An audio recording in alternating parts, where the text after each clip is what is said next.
Welcome back to Inside Sources.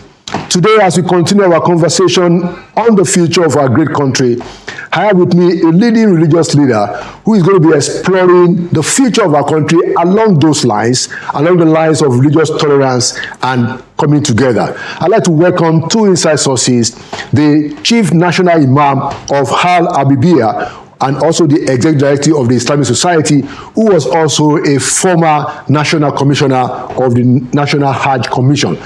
I'm pleased today to welcome Chief Imam Fuad Adeyemi.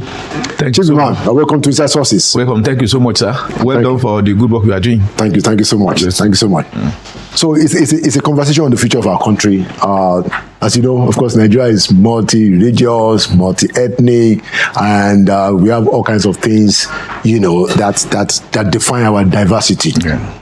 So if you are asked today that as a society, as a community of people, you know, the totality of what is Nigeria today, are we on course to that great Nigeria, that greater Nigeria that most of us, if not all of us, believe is the destiny of our country? Thank you so much. And I think this is one of the most important aspects of our country, the future of our country. Yes.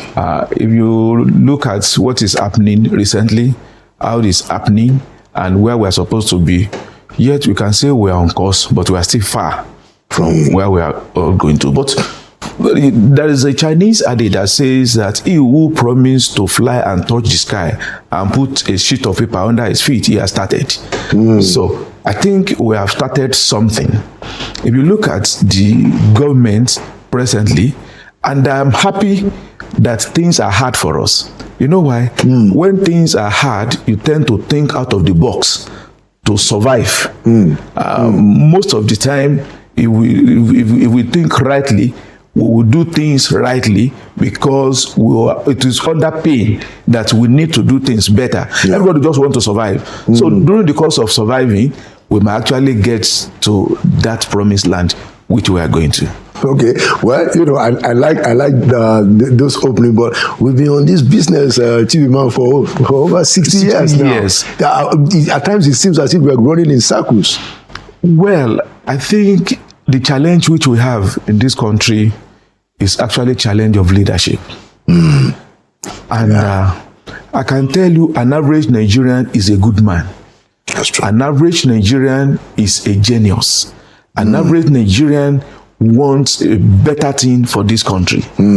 So the challenge which we are having are leadership who does not understand where we are going, where we are, that the only interest is they themselves. They define national interest based on their personal interest. And now they cook it for us to assume this is a national interest. But if you look at it very well, you get that's just the interest of some group of people that are they just want to use our finger. While we are sleeping, they put our finger to stamp it that we are part of it.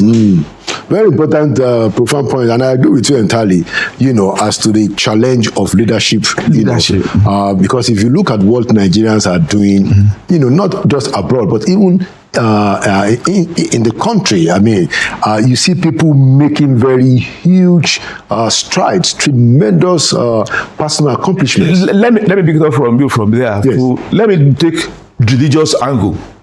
Religious angle. Religious angle. Yes, please. There is no any serious religious organization in the world that does not have the hand of Nigeria there. The current Pope of Catholic Church, yes, as at the time he was appointed in Chipney, those who are qualified to be Pope, as at that time, there were 2 Nigerians. That's true. I remember that. That Chipney. In Saudi Arabia, in Medina, there's one of the leading imams there is from Adamawa State. Oh, wow. I didn't even know that. There is a church in America called the Church of Jesus Christ of Latter-day Saints, called the Church of Mormon. Yes. Their number 2 is from Calabar. Oh, wow. Look at that. So, I'm trying to let us know that these are strengths that God has given to us. Now, let us also look at the technology aspect in the world. Hardly is there any technological institution in the world that Nigeria does not have a remarkable presence there, anywhere in the world.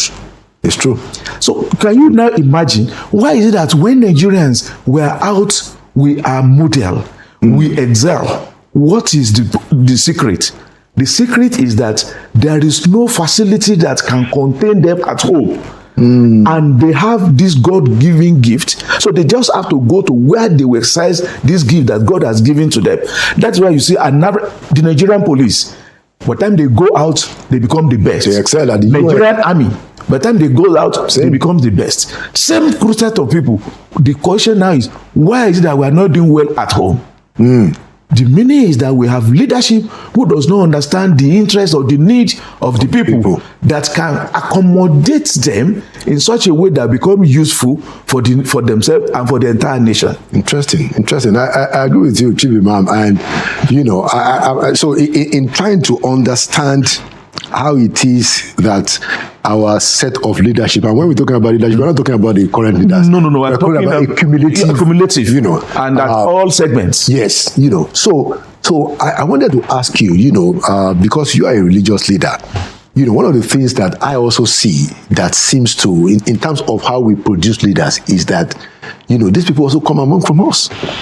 So the people who are leaders, we are not born leaders for the most part. If it's not a monarchy, you are not born a leader, and we don't have a monarchical democracy. Even monarchical, they are not born leaders. Right?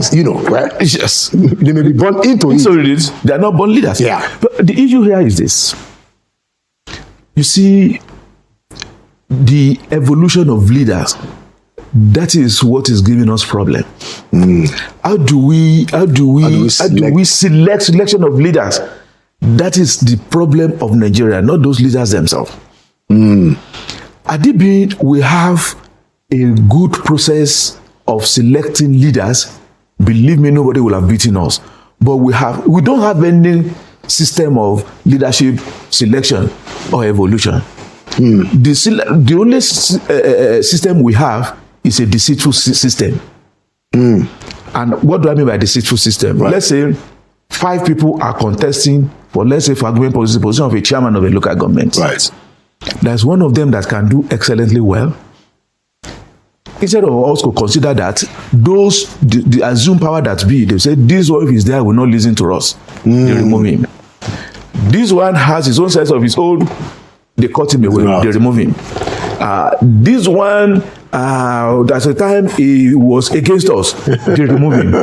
Until they remain one, whether he's qualified, whether he's competent, whether he can do it, it doesn't matter.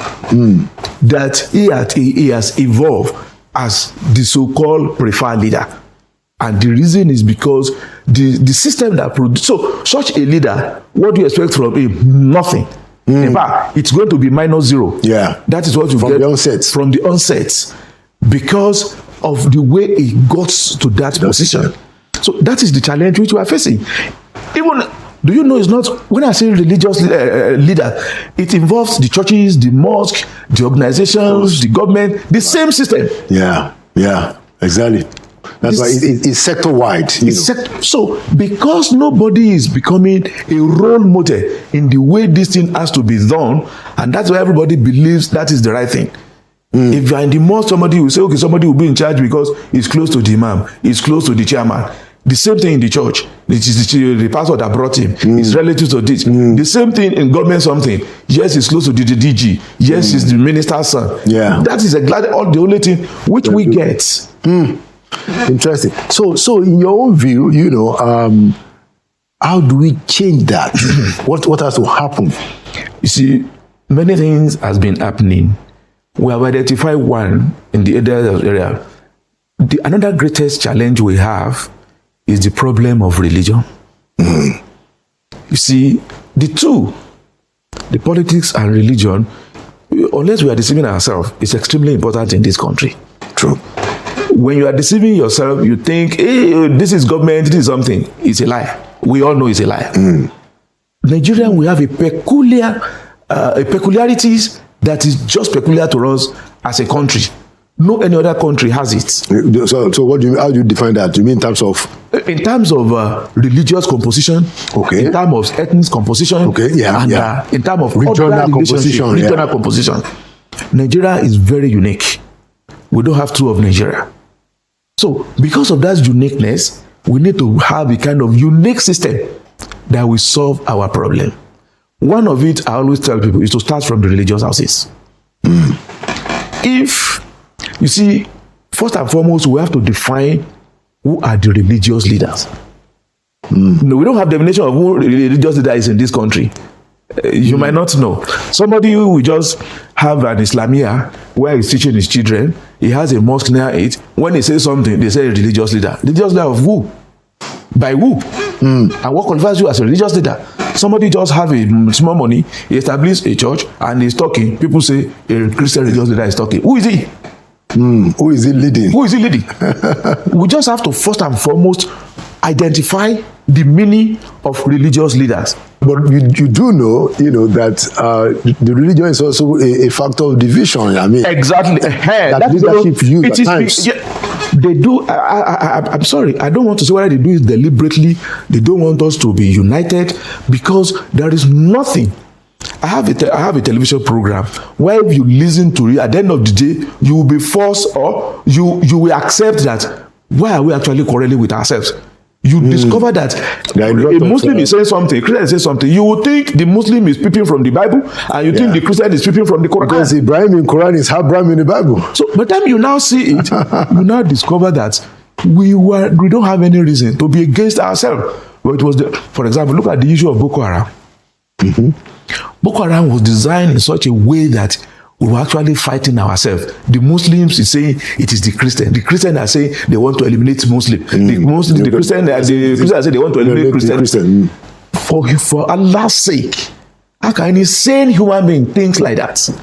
They started this thing in Maiduguri. Maiduguri was the headquarters of Islam during, as far as early Sudanese Empire. Yeah, even before the jihad. Even before the jihad. Now they are killing people there. Of every Christian they kill, they have killed 99 Muslims.